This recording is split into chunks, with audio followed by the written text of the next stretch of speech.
अध्याय 47 घायल पक्षी की कहानी। जेतवन मठ के शांत उपवनों में, जहाँ गौतम बुद्ध की शिक्षाओं का सम्मान किया जाता था, वहाँ आनंद नाम का एक युवा नौसिखिया भिक्षु रहता था। वे न केवल बुद्ध के प्रति अपनी भक्ति के लिए बल्कि अपने दयालु स्वभाव के लिए भी जाने जाते थे। एक उज्जवल सुबह, जैसे ही आनंद मठ के बगीचों में घूम रहे थे, उन्होंने एक मंद दयनीय चहचहाहट सुनी। आवाज के बाद उन्होंने एक कांटेदार झाड़ी में फंसे एक छोटे पक्षी को पाया। पक्षी का पंख तीखे कांटों में फंस गया था और वह दर्द से जूझ रहा था। आनंद का हृदय घायल प्राणी के प्रति सहानुभूति से भर गया। कोमल हाथों से उन्होंने सावधानी पूर्वक कांटों से पक्षी के पंख को खोला।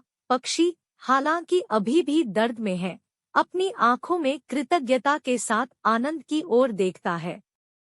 आनंद ने अपनी हथेलियों में पक्षी को पालते हुए उसे सुखदायक शब्द कहे। वह जानता था कि उसे पक्षी की चोटों की देखभाल करने और उसे ठीक होने का समय देने की आवश्यकता है। वह पक्षी को मठ के भीतर अपने छोटे से घर में ले आया और उसके लिए एक अस्थायी घोंसला बनाया। दिन हफ्तों में बदल गए और आनंद ने धैर्य और करुणा के साथ पक्षी के घावों की देखभाल की। उन्होंने इसके तेजी से ठीक होने की उम्मीद में इसे पोषण और आराम प्रदान किया। जब वह पक्षी की देखभाल कर रहे थे, तो आनंद ने पीड़ा की प्रकृति और करुणा के महत्व पर विचार किया। एक शाम, जैसे ही सूर्य ने मठ पर एक गर्म चमक डाली, आनंद ने बुद्ध के दर्शन करने का फैसला किया।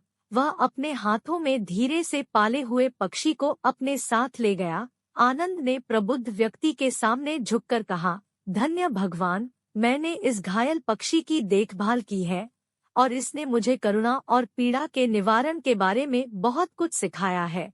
क्या आप सभी प्राणियों में पीड़ा को दूर करने की हमारी यात्रा के बारे में कोई सबक साझा कर सकते हैं?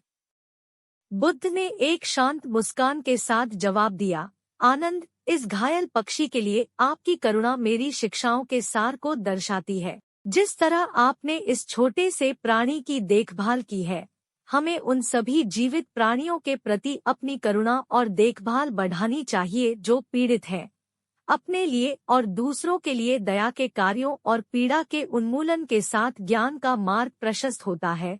बुद्ध के ज्ञान से गहराई से प्रभावित होकर आनंद अपने निवास पर लौट आए और पक्षी की देखभाल करना जारी रखा। समय के साथ पक्षी के पंख ठीक हो गए और यह दिन-ब-दिन मजबूत होता गया।